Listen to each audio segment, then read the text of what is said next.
off a video. It's going to make you see the future and understand a wonderful future where we can use brainwaves to fight crime, be more productive, and find love. Let's roll. Sensing your joy, your playlist shifts to your favorite song, sending chills up your spine as the music begins to play. You glance at the program running in the background on your computer screen and notice a now familiar sight that appears whenever you're overloaded with pleasure. Your theta brainwave activity decreasing in the temporal regions of your brain. You mentally move the cursor to the left and scroll through your brain data over the past few hours.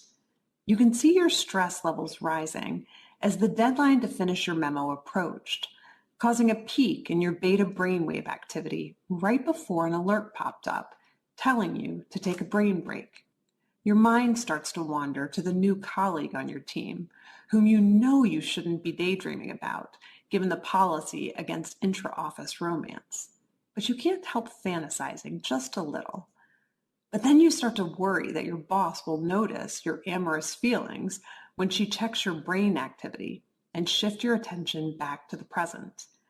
You breathe a sigh of relief when the email she sends you later that day congratulates you on your brain metrics from the past quarter, which have earned you another performance bonus. When you arrive at work the next day, a somber cloud has fallen over the office.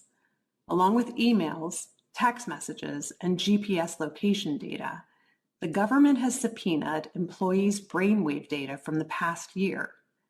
They have compelling evidence that one of your coworkers has committed massive wire fraud. Now, they're looking for his co-conspirators. You discover they are looking for synchronized brain activity between your coworker and the people he has been working with. While you know you're innocent of any crime, you've been secretly working with him on a new startup venture.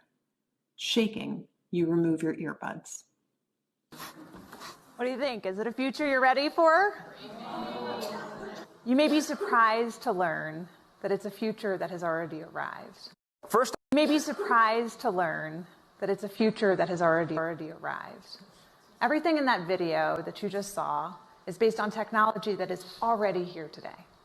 Artificial intelligence has enabled advances in decoding brain activity in ways that we never before thought possible. After all, what you think, what you feel, it's all just data.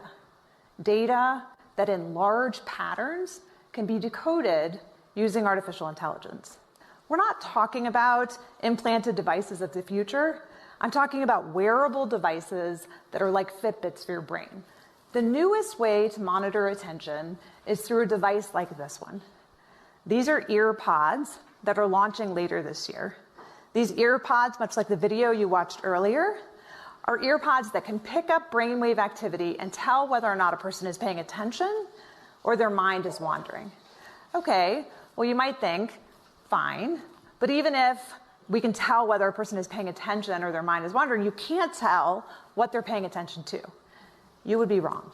It turns out that you can not only tell whether a person is paying attention or their mind is wandering, but you can discriminate between the kinds of things that they're paying attention to. Whether they're doing something like central tasks, like programming, peripheral tasks, like writing documentation, or unrelated tasks, like surfing social media or online browsing. When you combine brainwave activity together with other forms of software and surveillance technology, the power becomes quite precise. So what do we do with this? What do we do with technology that enables us to monitor brainwave activity for attention? Do we embrace it? Do we resist it?